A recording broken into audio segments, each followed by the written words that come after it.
Welcome to the Nerd Party. I'm Darren Moser. I'm Philip Gilfus. I'm Daniel Prue. And this is Ceti Alpha 3.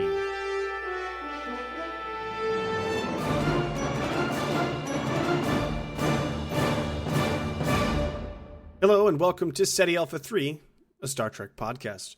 I'm your host, Daniel Prue, and with me, as they are every week, are my co-hosts, Darren and Philip. Now, guys, I know we've all kind of hung around the same places. You know, I don't know, are we here on like a ship? I don't know if we have like a facility here on this planet or not. But anyways, we've all kind of been around the same. But I don't think you guys have actually been formally introduced before. So maybe you guys, Darren, this is Philip. Philip, this is Darren. And, I hope you guys hit it off. Oh, so this is the one you always tell your Star Wars stories to. Because every time you start, I'm like, remember, I'm not that one. Yes, the other one. He's the Star Wars. Just because we both wear glasses doesn't mean we're interchangeable, Daniel. I mean, I'm my own person. We all wear glasses. Yes. So. Well, yeah, but it's not the white guy. It's... Oh, I guess. Wait. I just noticed that. Yeah. That was... Oh, man. Okay. Oh. Yeah, we'll definitely work on our diversity here on Ceti Alpha 3, but just remember that we were marooned here, so it wasn't really By our that, you choice. mean one of us will get contacts, or...? Yeah. Well, we live in 3 different states. Anyways, okay, let's move on. So, guys, I had this good idea. I love, and I've made it no secret of this. I'm a huge fan of the Marvel Cinematic Universe. I love when these big properties they have all these crossovers and these different characters that go from place to place, and they show up here and there. And hey, Sam Jackson's in every single movie. It's great. It's awesome. I love it. Wait, is there going to be an after credits scene in this podcast? Yes, there is. Ooh. 2, actually. 2. Oh, wow. One of them has Sam Jackson. One of them you can just kind of forget. But you know who was doing this earlier? Star Trek. So I wanted to talk about... Many people don't know the after credits scene in Insurrection. Oh, man. Well, you know what? Actually, that's a good topic. Maybe we could come up with After some credit scenes. interesting after credit scenes. That would For be all the pretty fun. movies, that would be hilarious. For all the movies, yeah. I think the toughest one to do would be Wrath of Khan. Because it's literally the I beginning. mean, they actually kind of has an after credit scene, right? No, what you have to Kinda? do in Wrath of Khan after credit scene in order to explain Star Trek 3 is where did Carol Marcus go? So you could have an after credit scene where Carol Marcus is like, I'm off the ship, bye. And then you want because why wasn't she there in Star Trek 3? Yeah, that's a good point. Anyways, we're not here to discuss that. We're just going to talk. And also, you have to show Savick regenerating. Be awesome. I don't want to go. So there's been lots of different types of crossovers. What we're going to mostly deal with is just the characters that we see, not the actors or anything like that, not the ships. Are there any ship crossovers? Well, I guess there literally is one. First Contact. Yes, there's Defiant. Oh yeah, I was also thinking of the Deep Space Nine episode, Trials and Tribulations with Tribbles and Troubles. You know what I'm talking about. Okay, I was about to make fun of because the Enterprise. Yeah. The Enterprise but is the so. ships are always carrying our characters, so that they go hand in hand. Plus, that's right. Deep Space. The Emissary. Yeah. The Emissary has the Enterprise D as well. And then so there are Deep Space later to be known as generic Galaxy class docked to the station wide shot. Yep. Mm-hmm, mm-hmm. So we're just going to be specifically focusing on the character crossovers. And we'll just start kind of with an open ended here. Do you guys like this kind of continuity? Do you like it like when McCoy shows up in Encounter or Troy and Riker show up? Maybe some. That's the handoff though. That's another tradition of kind of a character from the previous season handing it off to the beginning of the next season. Like you said with McCoy in Encounter at Farpoint, I think it's Picard in Emissary, then you have Quark in Voyager. I mean, you have Zefram Cochrane. Yep, and Zefram Cochrane in Enterprise. So who knows what they'll do with Discovery? It's been a while. Well, but since we know that Sarek is already a major character of the show, I don't know that it's... Well, he's like the Chief O'Brien of Discovery. You know, we've seen him a little bit, but now we'll see a whole lot more of him in Discovery. Yeah. Oh, Chief O'Brien. Even though I don't think he has that many episodes, if I'm to be believed. Now, one episode. Now you realize, of course, well, Harry Mudd has more. I was about to say, if Harry Mudd has more episodes than Sarek, I'm going to cry a little. Well, technically, Sarek has 3. And I think right? Harry Mudd has like 10. So 10. He has a lot. Yes, IMDb is making us cry about that. Well, you know, but then again, I don't even know where that information information's coming from. So it'll be great. Call sheets, what do we know? Who knows? Yeah. But yeah, Harry Mudd has Babel Conference. Wow. Journey to Babel. Hold on. Back up. You said Harry Mudd. I think you meant Sarek. I meant Sarek. If I said Harry Mudd, excuse me. Yeah. My words are all tangled. Sarek had Journey to Babel. Right. He had Sarek, which was the episode Sarek, and he had the episode Unification. Well, he didn't have it. He died in it, but Unification. Yeah. So and some of the movies as well. That's true. Yep. He's actually in a fair lot. 3 of the movies? Well, he's in Star Trek 3. He's in 4. Star Trek 4. He's in Star Trek 6. I want to say, am I wrong? Yes, he's in 6. Okay. He's advising the president as Kirk is in prison. Yeah. Because he's always there. He's the Vulcan ambassador, so... Anyways, I like Sarek, so I'm not complaining that we're getting him. I'm just well, I guess that's our official handoff character. I guess although, but it's a little different though when it's played by a different actor, though. Yeah, that's my thought. We'll get into that as well because it happens a couple of times. Oh, okay. Well, what would be a character crossover with a different actor? Because I feel like that'd be slightly irritating. Though it depends. Like the Doctor Who reference that first comes to mind is. Next week, they're doing a showing, or what's it called? Fathom Events, or whatever it's called. Is doing the 5 Doctors riff tracks. Oh, nice. To a theater perhaps near you, depending on where you live. But anyway, in the 5 Doctor special, okay, for those who don't know Doctor Who, it's often specials where you have the old Doctors come together. Well, the 5 Doctors happened during the 5th Doctor's time, not surprising. But anyway, by that time, the actor who played the first Doctor had died, William Hartnell. And so they hired a new person to play him. Of course, in the Christmas special of Doctor Who this year, we're going to have another person playing the first Doctor. But anyway, so that's an example of a crossover character played by a different actor. But didn't they just put him like on a TV screen to kind of hide that was the fact? 3rd Doctor's. That was the 3 Doctors special. Oh. That was actually Bill Hartnell because he was ill, I believe. Yeah. But anyway, so what would be a Star Trek crossover, Daniel, with a different same character but different actor that you're thinking of? I know. I'm looking at the list now, and I thought there was one. I mean, technically, we could get nitty gritty. Go ahead.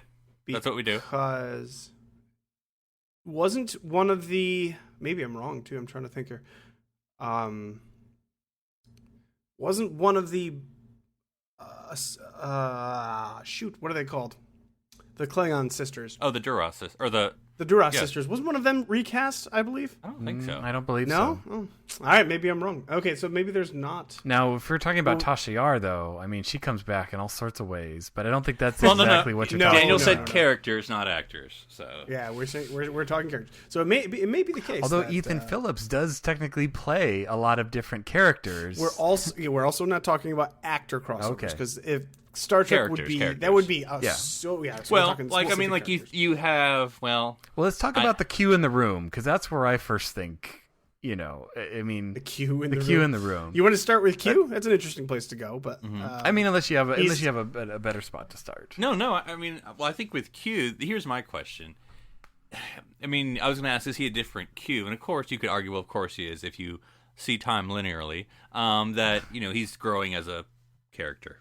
So of course he can be different than one we see TNG because he's growing. But do you think like he's radically different or tonally different than TNG Q?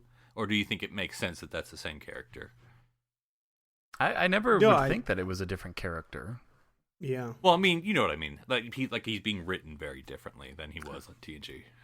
Well, I think. Well, look, Cisco's not Picard. Okay. I was just going to say that was. We weren't even going to talk about Deep Space Nine, were we? We were just a lot of the. Well, that's what I was going to say because it's an interesting question that you pose, but. The reason that he didn't work on Deep Space Nine was because he was written like he was written on TNG because of the consistency, and those shows are so different. not so different, but they're different tonally, so that's why it didn't really stick. It was kind of like hands-off Q in that episode. He's like, I'm not going to do anything. And it was so weird, like him pining after Vosh and stuff. Which, by the way, another crossover right there. True, very true. Yeah. So it didn't work, obviously. But then, Voyager is closer to that sort of thing than Deep Space Nine was, so it was more successful. I mean, was it just a gender thing? And I'm not trying to be reductive, but like, that Q, I mean, even though he's not necessarily gendered, but we'll say for the sake of argument that he is, that, he related to Picard as a man, and with Janeway, there's a little more of a quote unquote sexual tension. And so that was a different relationship than he would have with Cisco, who was, another man. Yeah, I don't know. I don't really think that works for me, but I mean, he wasn't asking Ben to have his child. I'm just saying that. Well, he didn't ask Picard that either. So, although he did lay in bed with him for a bit. No, that was Jean-Luc Picard. That was he gave him flowers. I mean, come on, pick up the signs, guys. I'm sure the Picard Q shippers know what I'm talking about. So I was thinking, Q is a very good example of crossover, but there's a character that has him beat who has showed up in 4 of the 5 live action series. Riker? Yep. It depends, technically. Oh, well, I was going to say, no, Thomas Riker is counts. Yeah, I would think so. Yeah, so Thomas, yeah. He shows up as Riker. It's the same character. It is the same character. It literally is. Well, that's true. He's on a different fork in the road, but it is. Yeah, he's the Kelvin Riker. The Kelvin Riker. So Riker not quite mirror shows up in, but he shows up in obviously TNG, Deep Space Nine, Voyager, and Enterprise. So lots of love for Jonathan and Voyager going all the way. And that's what I said. Did I say? Yeah, he said Voyager. Okay. Yeah. Okay. I'm not going crazy. I knew it says. So no, I haven't finished the animated series, Darren. So maybe he pops up at some point. You're going to be waiting a long time, but yeah, not too long because there's only 22 episodes. But and then in that token, though, then Diana would be slightly less because also in Enterprise, also in Voyager, but I don't believe she ever shows up on Deep Space Nine. No, and again, I'm not trying to start a thing. Do we count Enterprise? Only because we sure do count Enterprise. Well, not the whole series. I mean, as a crossover, like we sure do. Isn't it a TNG episode? It's in Enterprise. Like I don't, I mean, they chose to do it, so we're just gonna roll with it. I know they're walking around the NX, but I don't know if I would. I mean, call it a crossover. People. It is. I mean, it is. It's bringing original characters into the time slot of the new show. Like that's in the broadest sense. Yes, I see the nitpicky I know a lot of detail, people but yeah, don't like it, but it doesn't matter, and it exists, so we have to acknowledge it and move on. Because I mean, so it's just, I think about like, well, you said Trials and Tribulations, so you would count that as a crossover. Absolutely. Yeah. I mean, it depends on how you want to count it, right. But it's at very least. It is the new characters crossing over with the old. You could say that it's just the old stuff, so maybe, it's the same and stuff. You literally have the same actor playing, what's his name? Arnie Darvin? That's not his name, but that's... Yeah. The guy. Yeah, Darvin. Yeah. Which is cool. Yeah, that was is actually really a really nice. cool thing. Because if you're watching that and you're not well, I'm sure I didn't think about it probably the first time I ever saw it. I'm just like, oh, there's some old guy, and then like, because they even pointed out, they're like, this is what he looked like, and you're like, oh, you're right, that actually is him. Wow. And then I guess along the same lines, if we're going to play in Deep Space Nine for a second, and the original series, you have Kor, Kang, and Koloth. All 3 of them, yep. Mm-hmm. And all 3 of them played by the original actors as well, right? Yep. I believe, yeah. Trek likes to keep it in line if they can. If the actor's still around, they'll use them if they can. Which is super cool. What kind of turns everything on the upside down is when you start to do these prequel stuff. Yeah. And then you have people playing their own stinking ancestors. Well, you said characters. And I guess this is like Worf in Star Trek 6. Like Worf from Star Trek 6. No, like Zefram Cochrane. He was played by different actors. So there you go. So Zefram Cochrane was in the original series episode Metamorphosis, and of course was in Star Trek First Contact as well as Broken Bow. True. Correct. Yep. Mm-hmm. I always wonder too, like, does that mean James Cromwell is going to end up like the guy in Metamorphosis because Yeah. he just leaves the planet and he's just. I mean, technically that's what happens in canon. Yes, right? because I was just watching Enterprise. I'm in season 2, and I can't remember the episode. But anyway, I know. I mean, I can't remember the name of the episode, but it was basically they find a time ship. They don't know it's a time ship because at first they think it's Zephram Cochrane's ship. That, hey, he was missing. Maybe we found it. And then it ends up being the TARDIS because it's bigger on the inside and it's a time ship. Oh, yeah, I remember that one. So, yep. Yeah, I remember that one. So, but theoretically, it's still canon that Zephram Cochrane somehow left Earth at some time and then was made young by the cloud monster, whatever. Yeah, I was going to say, which is weird because it's under the impression that he died after, sometime after the founding of the Warp 5 complex and the events of Enterprise. So, yeah, you'd have to have some sort of anti-aging. No, I mean, literally, that's what Metamorphosis says. Like, oh, they restored me to when I was young. Oh, yeah. It's been a while since I watched it. I haven't seen that TOS one in a while. Yeah, well, there we go. We'll put it on our list. So just for clarification, the characters that show up in Trials and Tribulations are Kirk, Spock, McCoy, Scotty, Chekhov, and Uhura. So I'm not familiar with them. Yeah, pretty much all the major characters, right? Everybody except for Sulu, I guess. Oh, that's true. Shows up. So, although Sulu does get his own special episode, He does in kind of flashback. And with flashback, that's to right. Voyager, In flashback, you get Yeoman Janice Rand. Yeah. Well, Rand as well. Commander right. Rand, of course, by then. Yep. So that's it for kind of going. Well, I don't know. I don't really know how we want to divvy this up, but what I was thinking of next Daniel, was. I'm surprised you haven't mentioned, your character. Who's my character? A certain Mr. Broccoli. Oh yes, that's right. Yeah.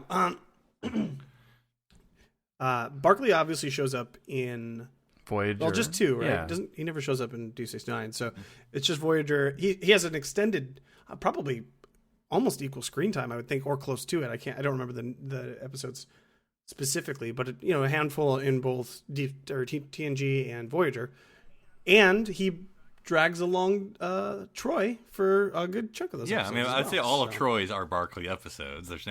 She's not just randomly there in Voyager.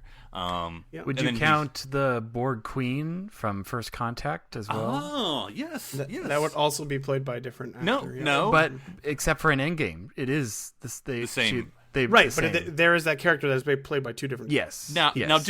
I'm trying to remember because it's been a while. Even though it's supposed to be the same. Well, is it supposed to be the same Borg Queen in Voyager? I think so.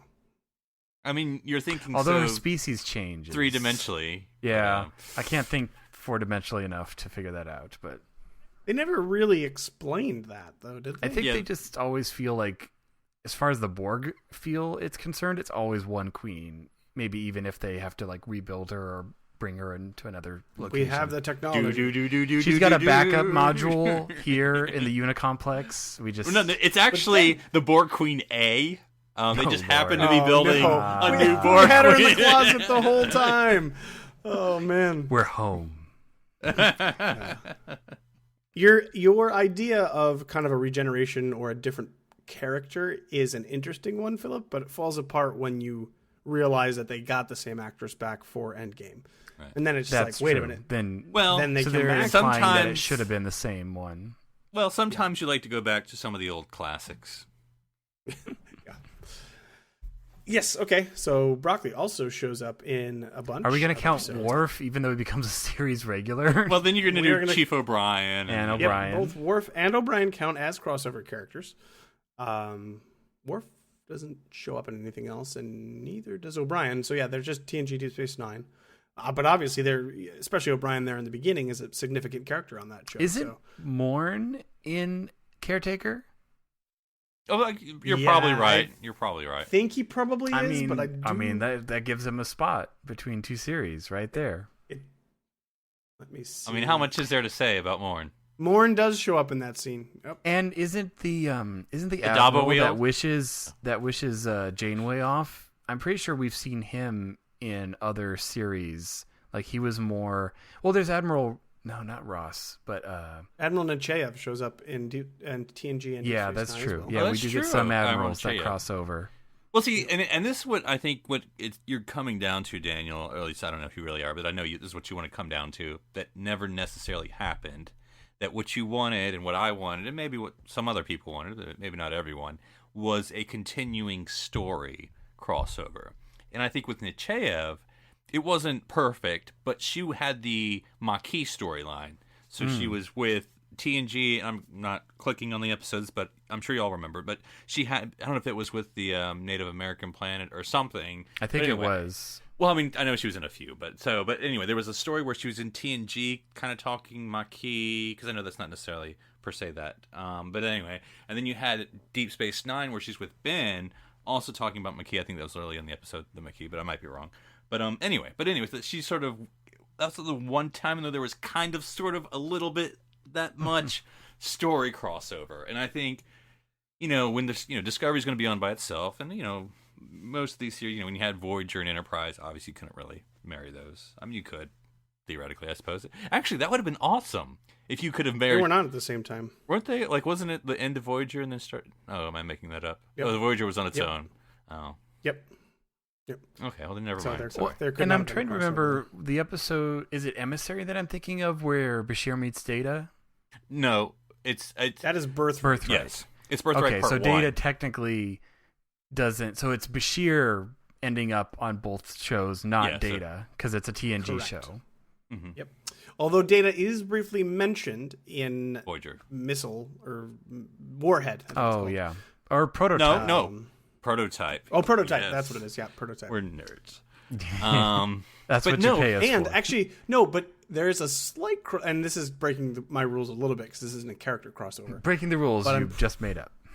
I'm pretty sure that there is a crossover between sets. I think they used the temple set from Deep Space Nine in the episode Warhead, I think, if I remember correctly. And there is a prop / set reuse from TNG to Deep Space Nine when they built the runabout for the Romulan Freezy Timey episode. Timescape. Yeah. That's they lent the runabout set. Well, if you're talking, Darren's gonna do crossover items and sets. I know. So we won't. We won't talk props. The exocomp's been reused many times. So like I'm thinking, TNG. Deep Space Nine, I think there's a lot of obvious not obvious stories, but obvious ways, because it's the same time that you can play with that. And I mean, you would have more in Voyager if they weren't stranded in the Delta Quadrant. I'm thinking the Voyager Deep Space Nine could have done something, and it would have been not necessarily, because this is, and I'm sure there's a lot of novel series, but the one I'm thinking off the top of my head is The Furies. I don't know if that's literally what the series is called, but it was a novel series that did all, at the time, for, there's a TOS book, a TNG book, a Deep Space Nine book, and a Voyager book. I don't know if it was called The Furies or something, but they were all kind of the same species and plot, anyway. But it went through all 4 books. I know there's a lot of novels out there that probably do that, but that would have been interesting to have something in the Gamma Quadrant, and then somehow it moves into the Delta Quadrant, and so that would have been cool. We do get a little bit of that with the 2 Ferengi that we lose. Oh, you're right, the Ferengi. Yes. Yeah. Are those the same actors? There's one of the same actors. There you go. The other one, was replaced. The one, who was it? Was Ethan Phillips was one of them, right? No. That would have been awkward. No, I don't think he was in that episode in TNG. Unless it was Armin. He played a Ferengi in Enterprise. That's what I was thinking of. You're right. With the laser whip. Of course, it was also Wei Yun, or would play the Ferengi in. Jeffrey Combs plays like a million things. So Well, he's his own category. We could do a whole show. And then Clint Howard was the other Ferengi. Oh, that's right. That's who I was thinking of. I think was So let's think here. But anyway, I mean, the Ferengi one, and people may or may not like that. But anyway, that was an example of like throwing things in the Delta Quadrant, which I guess technically was the Borg too. From TNG that you could encounter later in Voyager. So I mean, it wasn't the best episode, but I think it had a solid premise, because it's like it stood on its own, but yet if you like TNG, which most people do, they're like, oh, that's from this episode. Like it was a fun. I could see how it became an episode. Like you pitch that, and of course you're gonna make it. Is there any? I don't know. I'm not trying to hijack Daniel. I was just thinking, are there any characters we would have wanted to cross over? That's a good question. I mean, I would have liked to see some other people interact with Data. I think that could have been very interesting. So you mean Data showing up on their show? I mean, are we locked to how the shows overlapped in this hypothesis? No, because a lot of these we're talking about a lot of these characters who primarily showed up on TNG, and then when that show was over, they went to That's Space true. Nine That's or true. Voyager. I just meant like if Data's showing up on Voyager for some reason. Like, he's obviously only on Voyager. No Voyager people can be on TNG because... right. I see what you're saying. Well, no, I mean, you could do... Well, Nick Locarno was in... Yeah, I was going to say, we did That's get Tom true. Paris. You have Tom, Nick Locarno, Paris. It's what his mother calls him. His friends call him Nick. But yes, that is true. That is true. You know, just, I mean, honestly, you know what, we probably wouldn't... You know what we could have done, and I don't know if anyone would have liked it, but it is certainly a canon possibility, if I'm allowed to make that a term. Wesley could have showed up on any show. That's he could true. have showed up on Deep Space Nine, Voyager. Heck, he could have even showed up on Enterprise, because I assume time has no meaning when you're an energy being. How would you like that? Wesley Crusher on Enterprise, guys. I want you to think about that for a second. He would have been much beardier. What I was actually just thinking of is when you pose that question, Philip, is actually what canon characters could we see on Discovery? Right. And I'm thinking like Guinan. Yeah, and I assume we're thinking outside of TOS because obviously anything TOS. Because that's obviously all fair game at this point. I mean, they're already bringing Harry Mudd. They're diving headfirst into the whole thing. Yeah. Spock's sister, which of course, I mean, we'd always heard about, so it makes sense. That of course, so many times. Oh man! Look, anyways, they don't have Christmas cards by the way. On Vulcan, so they don't. How would we know? No, she was the one holding the camera. I mean, how else would you get the photo? I don't want to get too far into this. This is a real quick thing. I don't know if you guys saw the news about, or she was interviewed, and I think it was her that was interviewed, and she was just basically saying, the character had this tragic. She lost both of her parents when she was in the academy, and that's why she was adopted by Sarek and Amanda. Well, that makes sense. No, it doesn't. Because you don't go to the academy until you're like 16 years old, and then you can just take care of yourself. Well, no, actually, Daniel, it's not like college? we live in a utopian society where all your needs are kept. Oh wait, it could be 18. I mean, we saw Wesley go, but he was under early admittance. Yeah. I don't know. I guess it is kind of like but college. I see your Either point. Way. Like, what does adoption mean? Is it just like adopted, like we would think? And then like how much legal, did he really raise her if she's already like 14 exactly. or something? Yeah. Well, and why would you move off the planet at that? But point? if you're like, I guess I don't know if they live there. But with the Vulcan aging process, Vulcan's really far. 18 is like really, 12. 18. Anyways, it was just an interview, and I'm not going to put too much stock into it. We'll see. They could have misspoke or whatever. It's not a big deal. But I'm just leading me down this path of being like, maybe I really her hope they don't parents died while they were at the academy. Oh, they would have had her pretty now. young. But I'm when just her saying, parents, if they had him at 18, now she's a newborn. I'm just saying that lines up a lot more. Well, I'm just trying to think. Now that I'm gonna have to go back and look at the trailers. So her parents both died. Does she have any kind of scar on her forehead? Is this gonna? It's actually a Delta She's Shield. the one that but, lived. I mean, I'm just saying, Sarek could be seen as a Dumbledore figure.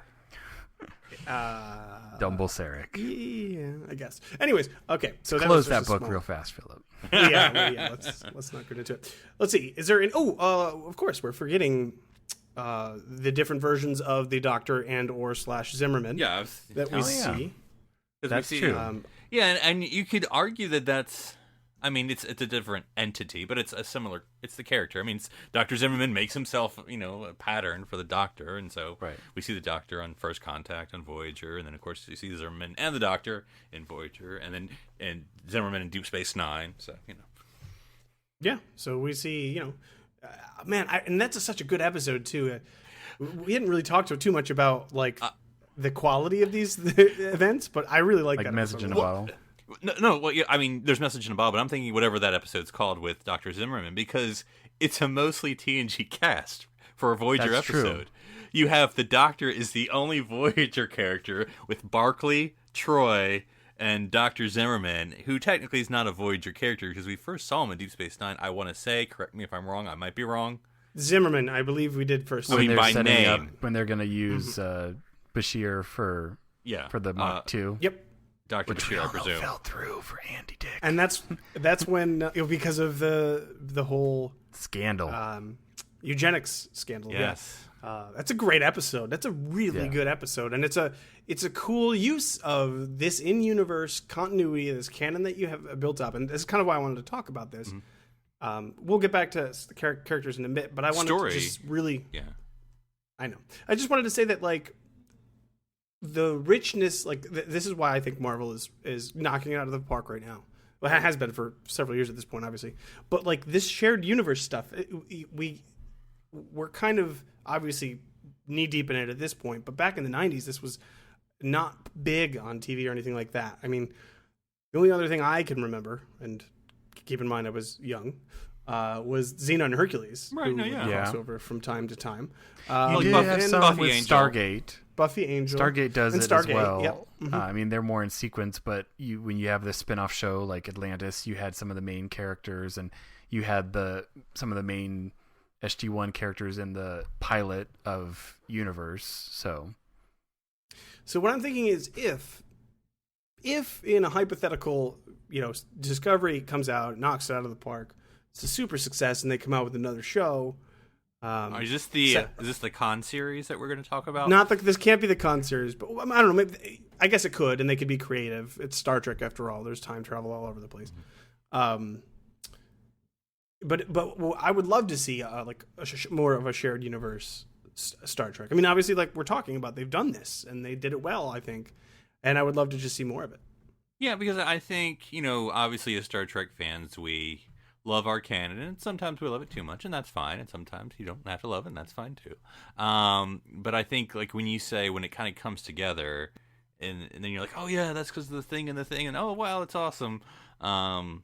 Where like in Dr. Bashir, I presume, the eugenic wars, a passing mention in TOS, and then as much as you got with Star Trek or Space Seed is the episode, Space Seed TOS, and then Star Trek 2 as much as we got, but then with you sort of got it like, oh, it's coming back, and this is why we don't like it, and then you're like, oh yeah, that's cool, and then you had Dr. Zimmerman from Voyager, or the reference, and so it all was kind of fun and wacky, and all that works out, and so.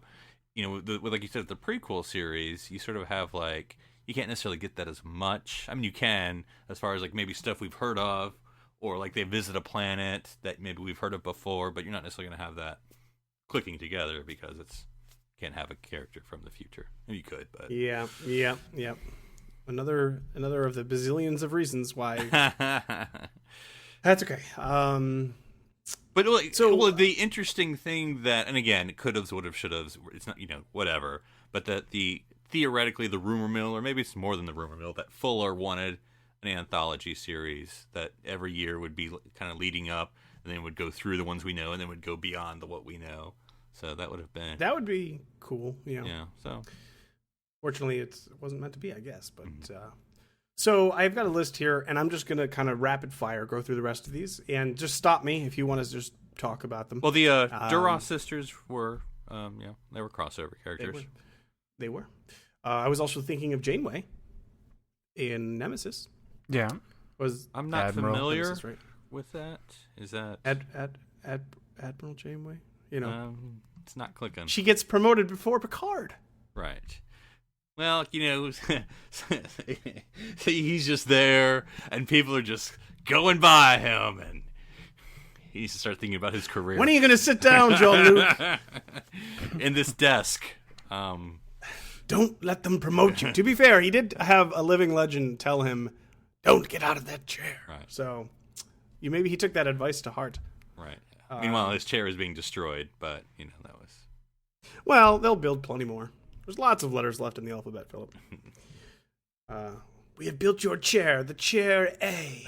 No, anyways, it's an A-frame. Let's keep moving. That's what I mean. Kern shows up in Deep Space Nine as well as TNG. And that's a sad end. It is. I don't think they do a very good service to Kern.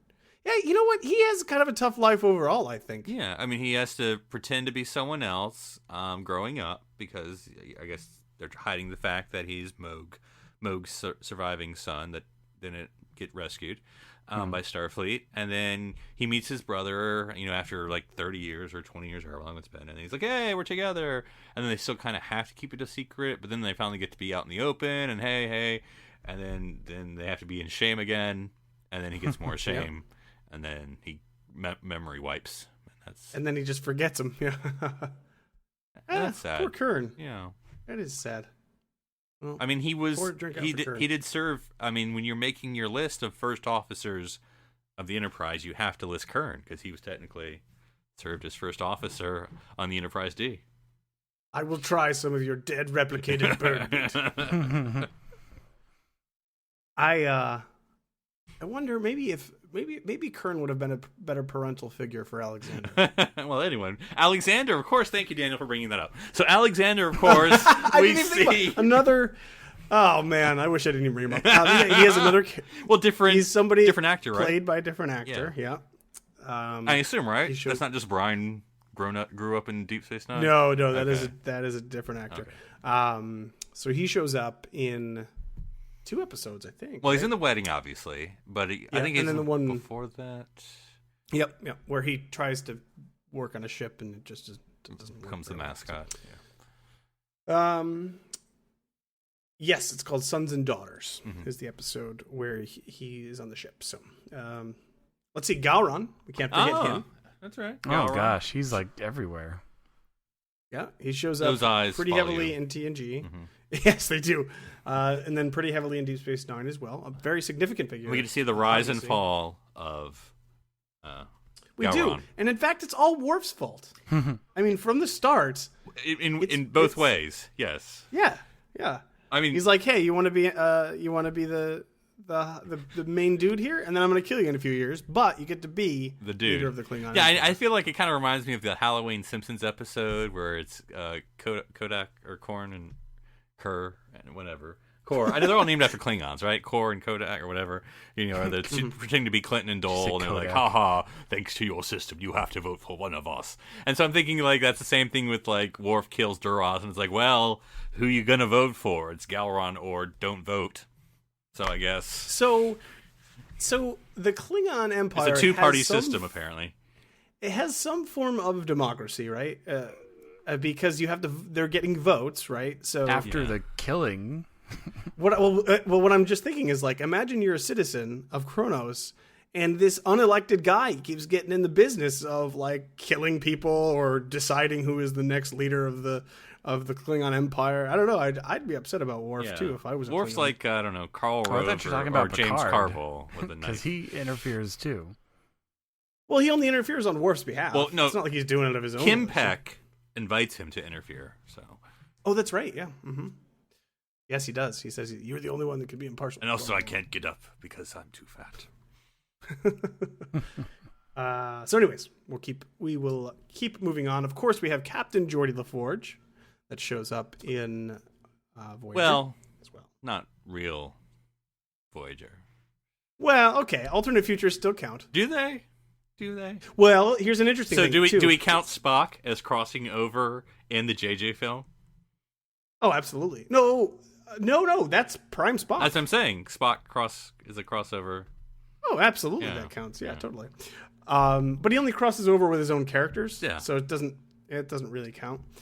What I was going to think of another example of does it really technically count or not was Mirror Tuvok in Deep Space Nine shows up. True. That's true. So is that the same character? Does that count? It's been a while, and those Mirror episodes are. I was gonna say they're awful, and I don't want to be mean, but they're. He doesn't have much to do, anyways. But yeah, and it's not a crossover. But once I saw Mirror, what's his face, the hologram, I'm like, okay, no, stop. I think Mirror Tuvok shows up a few seasons before that, but if I remember correctly, yeah. But. Let's see. Anybody else? Well, Boothby now Tuvok, of course, is in Star Trek Generations. Sure, his ears a little pared down, but and he's in Starship Mine as well. TNG. Well, no, we're not counting actor crossovers. I specifically said that. Boothby does show up in multiple series. Well, two, right? I mean, you say multiple. But... 2. And isn't there I one or guess they two didn't other admirals that are species 8472 that we recognize? I'm pretty sure. Yeah. I don't see it on the list. But anyway, so you have Voyager and TNG, obviously, with Boothby. That was interesting. Yeah, that was a yes. I am one of your Earth gardeners. Yeah, I feel like I'm not trying to take over the planet, I swear. I feel like we could do a character profile episode on Boothby. That's an interesting. I mean, the fact that this gardener, or he's not a gardener, he's a keeper of the grounds. He's Hagrid. But basically that, he's had this effect on so many people. Because I think he's name dropped with, I guess probably in that episode of Voyager with Janeway and Chakotay and all that stuff. But yeah, it's interesting. It could also be slightly dangerous towards shrinking the world a little bit too much if everybody developed a relationship with the groundskeeper. Like Picard, I get it. Well, actually, I don't even really get it because Picard mentions, it's not just mentioned, it's shown that in his youth he's more of a first duty partier, kind of, go out there and have fun kind of guy. I could see somebody that is quiet and reserved and just reads the books on the lawn the whole time would interact with Boothby often. And then how old is Boothby? I mean, like, in other words, like, could Kirk have had, an encounter with him? I don't, like as on his first year as working his in Discovery, could we have young Boothby? I mean, I'm just thinking that would be fine. Yeah, of course we could, right? It's only 80 years between TOS, so he would have to be like 120 or 130 or something like that. Right. We could see a very young Boothby, or he could just be like a student. That's right. He could be a washout, and then that's how he ends up being the groundskeeper, and kind of like Hagrid. Yeah. He gets his phaser broken in half, and he's like, "No." He has a really big pet spider and stuff. That'd be pretty cute. We also can't forget someone. Okay, only person I can think of that plays two characters that both recur. Oh, I got it. I think I know who it is. Is it a certain Vulcan? No. I was gonna say Vorak and Torok. Do they both recur? I don't think Vorak does. Well, no, I'm just saying they're the same person. They just changed the name. No. This person played two different characters, and I'm kind of cheating on one of them. Okay. I don't think you should tell them.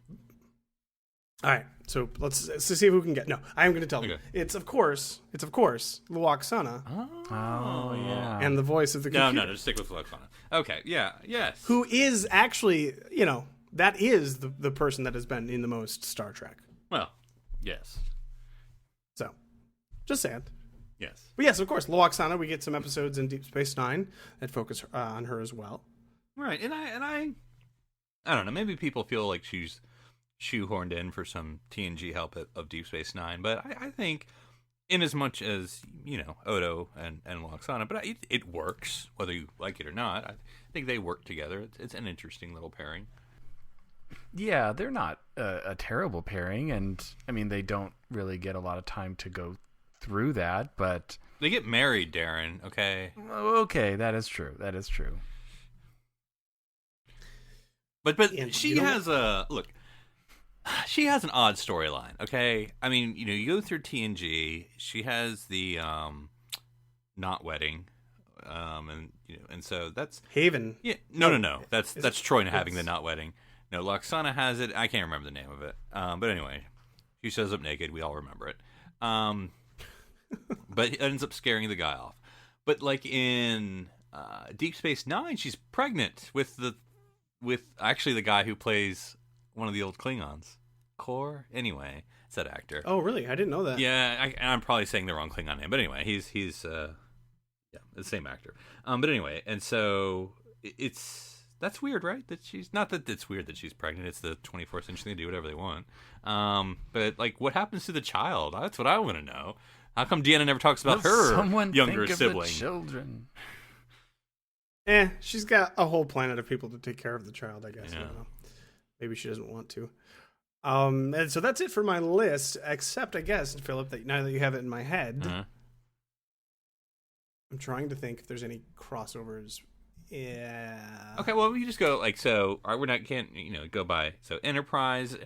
Do we feel like we need to have any if you're here's Enterprise, you get to spice up an episode or two. Do you feel like it needs any crossovers, or you're like you don't want to be too fan servicey more than it already was? That's not. I'm not criticizing. I'm saying there were fan service elements. Do you want to make them more, or leave them alone?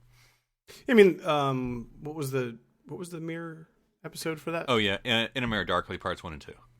Yeah, I mean there are no character crossovers there. But obviously, no-ish. We actually, funnily enough, get a ship crossover, the Defiant. Oh yeah, of course, the Defiant, which is actually a cool idea. Mm-hmm.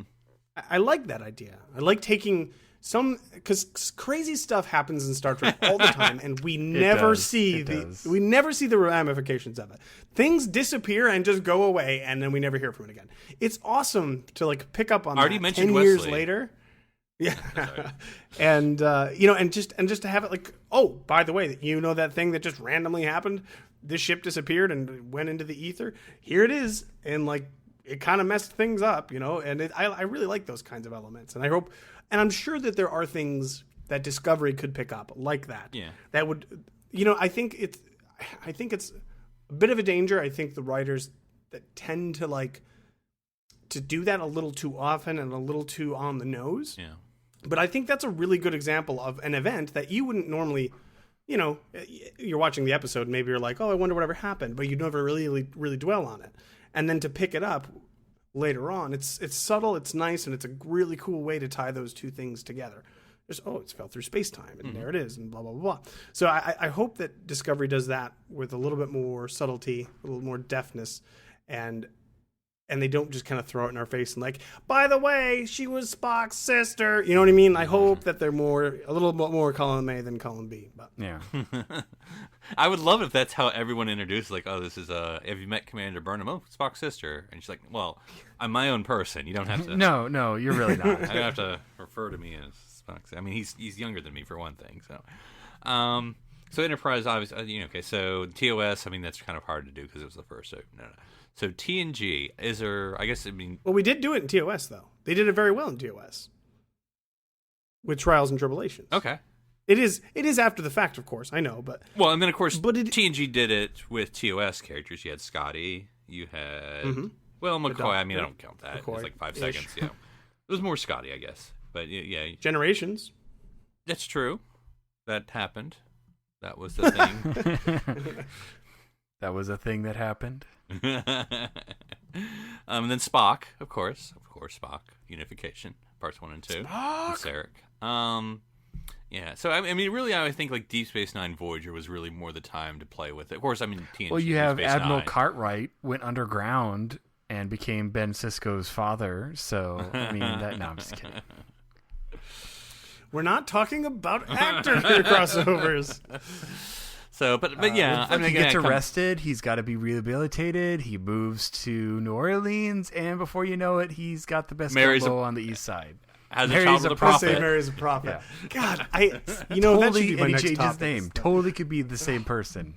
Not really. No, it doesn't make any sense. But well, I can feel because watching Enterprise, I just saw an episode where they, movie night, and they did sort of the triple feature of Frankenstein, Bride of Frankenstein, and Son of Frankenstein, which I've never seen actually, Son of Frankenstein.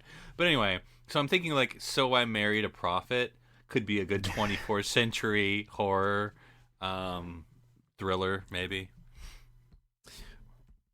Sure, we could do that. Yeah. But what I was thinking too, though, when you mentioned it, Philip, was for the Kelvin verse. Right. The only thing I can think of, and I believe it's canon, is even though it didn't show up on screen, was that Geordi developed the jellyfish. Yeah. That's true. Now we've only talked, in-universe crossovers, but you having mentioned this earlier, I don't know if it was you or Darren, but anyway, with the IDW, of course, IDW is crazy. I just want to put that out there, and I say that in a good way, but IDW is crazy. they just go for it. They just go crazy people. They got GeoGi Transformers crossovers. They just don't. They're throwing everything at the wall, and it's awesome. By the way, all of it, everything they do. But anyway, is there anything? I just want to say IDW is like the Teenage Mutant Ninja Turtle Star Trek action figures that you had, where you're like, why are these two properties together? Doesn't matter. Why not? It is the greatest thing in my childhood, by the way. That in a nutshell is IDW. Yeah, and so is there any things like that we'd want to do, kind of throwing it out to the wider nerd angle, or is it too crazy? We could. It's not where I wanted to go with it. Okay. Especially because we're specifically talking about character crossovers here, and crossing over with non-Star Trek characters. DuckTales. Yeah, right. Whatever. We actually could do a whole show about that. Because I haven't actually had the chance to read them. I mean, I always see the news articles and stuff when they come out, and like Star Trek Green Lantern. Guess what Star Trek's pairing with this month? Yeah, I mean, I did read the. And again, well, I know you're not talking about. So very briefly, I did read Star Trek Planet of the Apes, which was interesting. Because this is of course the original Planet of the Apes, because I guess I have to say that now. And so I thought they were very good, and I actually had forgotten they referenced the second movie without me knowing it. I'm like, what the heck? Oh yeah, that's right, that did happen in the second movie. But then I'm also started reading the Doctor Who Star Trek: The Next Generation, but I just read the first book, which is actually not very interesting. It was like they're just wasn't that that's with 11, right? Yes. Oh, by the way, I should clarify. That is the 11th Doctor, not 11 from Stranger Things, because that would be a little weird. Although that would be awesome. It would be strange, but that's okay. Well, we said strange new, nice. Yeah. Nice. No, you know what? Actually, I think we should do that. But that would kind of require a lot of prep time, because there's a lot of this stuff. Like there's the Star Wars X-Men crossover from the 90s, that novel. I think there's at least one. I don't know. Oh no, yeah, I did read one. I know there are two. Planet X is what it's called. Yeah, I think I read the second book because they referenced the first book. I was like, oh, I'm clearly reading this in the wrong order. But it was actually, I liked it. It was different, but it was good. And it has a very unique example of a actor crossover, because Patrick Stewart plays both Captain Picard and Professor X. Yeah. So, it's true. Anyways, don't they have a scene where they meet and they make a little joke on that? I think they do. Well, there's an episode I think where Storm says something like they look alike, or I don't know. Anyway, so yeah, that's actually a good idea, and maybe we should do that in the future. Just Star Trek, like crazy Star Trek crossovers. But for now, we're just focusing on the actual characters inside the universe. So, and I think that we've covered them all. Yes. So I like it. It tends to succeed more often than it fails, and it connects the universe in a way that you really can't do as effectively in other ways. And it's really cool to just see how these different people interact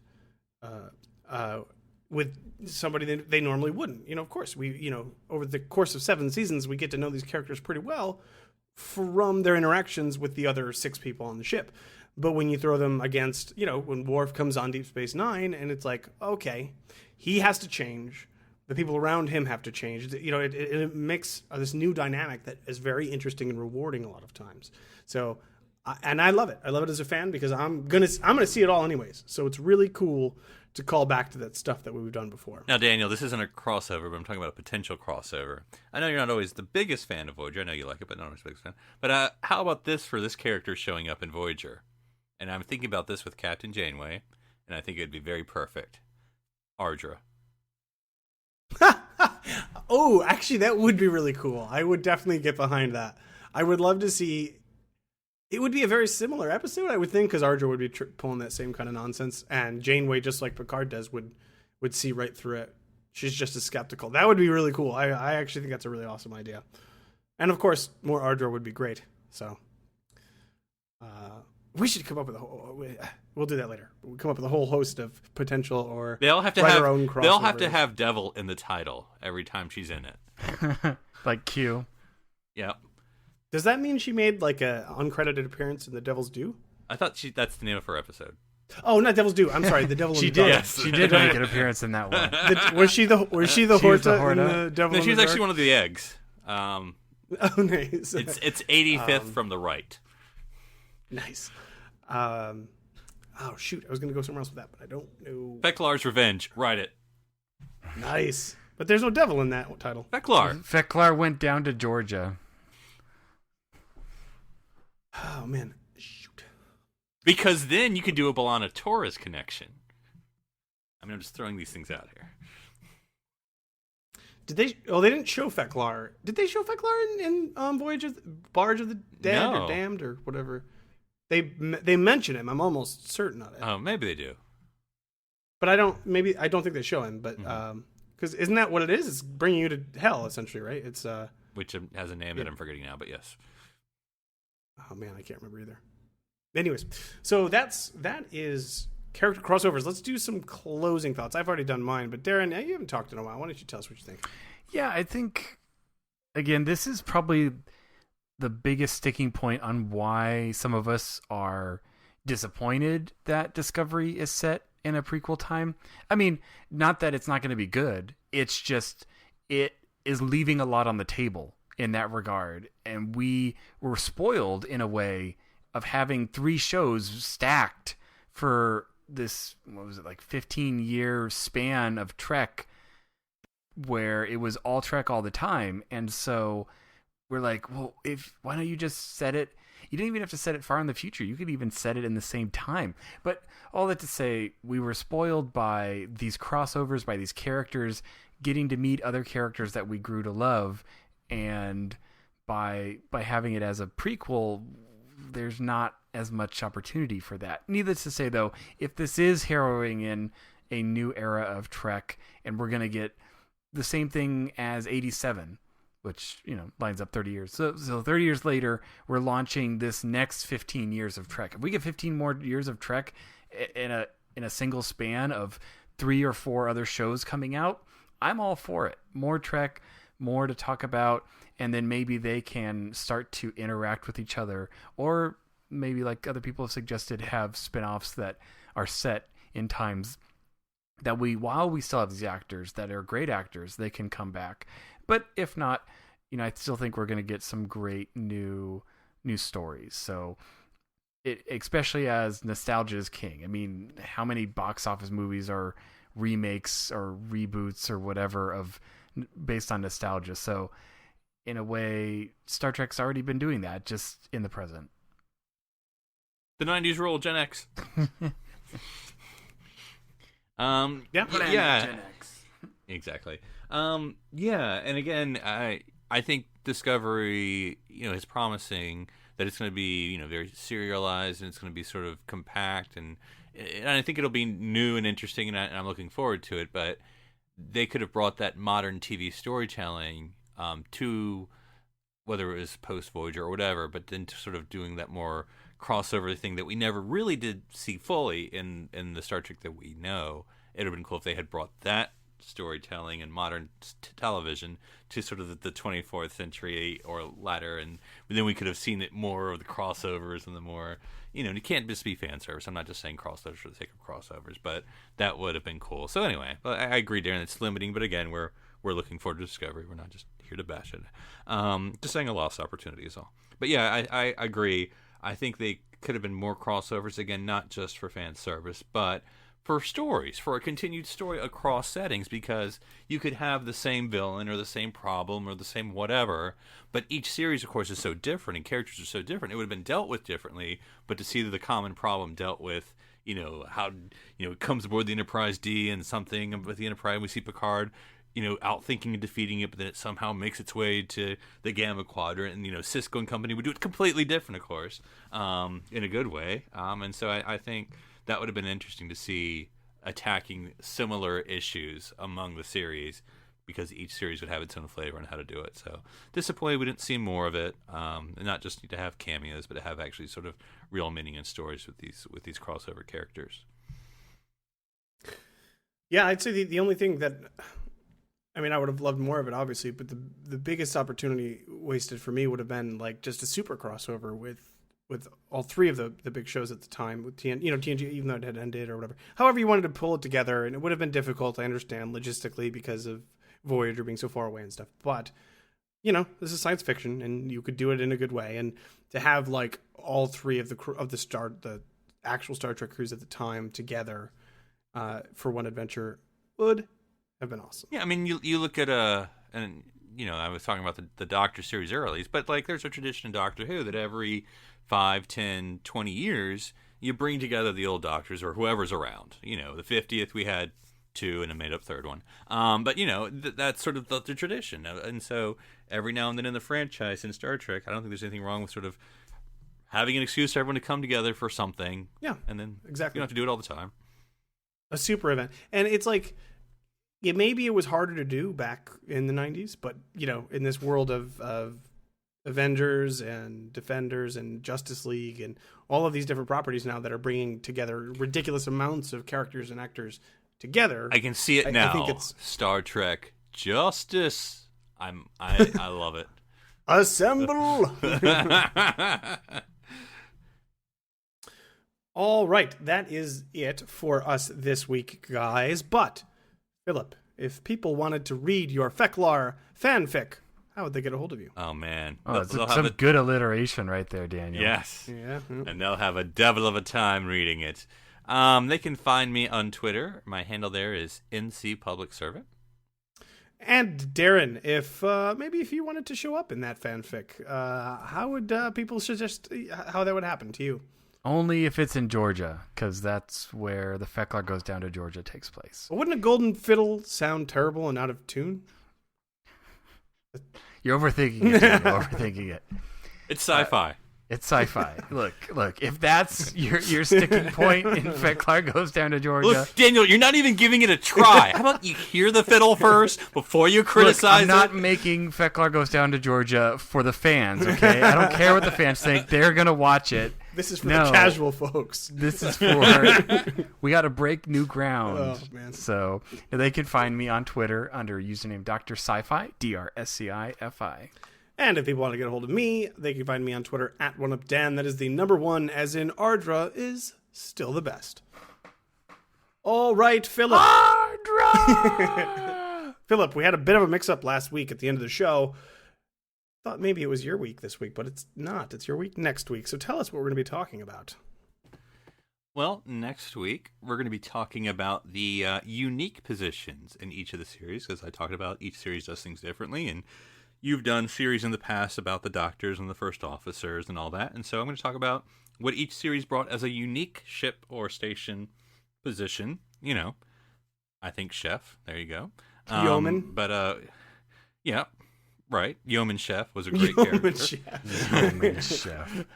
So we're going to be talking about that. Well, thank you all for listening, and catch us next week. I'm Daniel Prue. I'm Philip Gilfus. And I'm Darren Moser. Stranded here on Ceti Alpha 3.